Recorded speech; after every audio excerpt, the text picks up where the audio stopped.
Il-butt tiegħi mhux daqsijak sur Ministru, ċertament li l-pagi ta' barra huma ola milli hawn pajjiżna. Dawn huma biss tnejn mill-baraxx ta' kummenti miktuba fuq il-midja soċjali minn persuni li segwew id-domandi waqt konferenza tal-aħbarijiet imexxija mid-Deputat Prim Ministru Chris Fearn fejn ġie mistoqsi dwar iż-żieda qawwija fil-prezzijiet f'pajjiżna. Bi Chris Fearn jgħid li l-prezzijiet mhux jiżdiedu f'Malta biss u barra qed jiżdiedu ħafna aktar.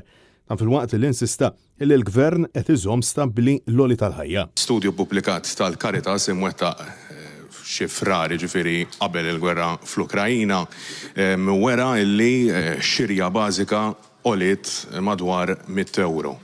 X'inhu jagħmel il-Gvern f'dan ir-rigward b'mod konkret u b'mod immedjat? Il-prezzijiet ta' affarijiet bażiċi madwar id-dinja kollha qegħdin jolgħu. F'ħafna pajjiżi qegħdin jolgħu ħafna iżjed milli jolgħu sa issa Malta. Barra l-pajjiż daw jolgħu f'pajjiżi oħra jolgħu f'hemm pajjiżi kważi rdoppjaw, aħna f'Malta żammejniehom stabbli u allura qegħdin inżommu stabbli kemm jista' jkun l-għoli tal-ħajja.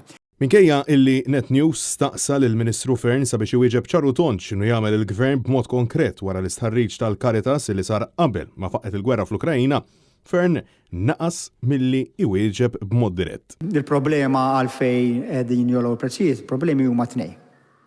Prinċipalment hemm oħrajn, imma prinċipalment huma tnejn.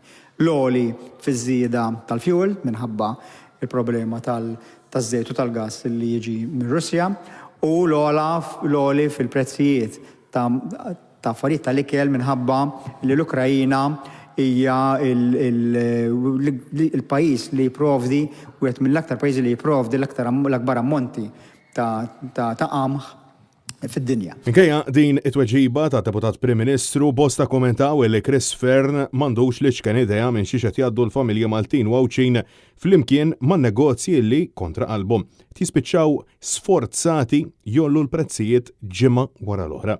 Diversi persuni insistow li l-prezzijiet ta' barra ma jistgħu qatt jitqablu ma' ta' Malta minħabba l-fatt illi l-pagi barra minn xtutna huma ferm ola milli hawn fil-Gżejjer Maltin. Oħrajn ikkummentaw illi għaċ-ċittadin Fearn m'għandux soluzzjoni. Iżda għal tal-qalba bħal Carmen Ċantar, il-Gvern sab il-flus biex joħroġ paga ta' 16,000 euro fix-xahar.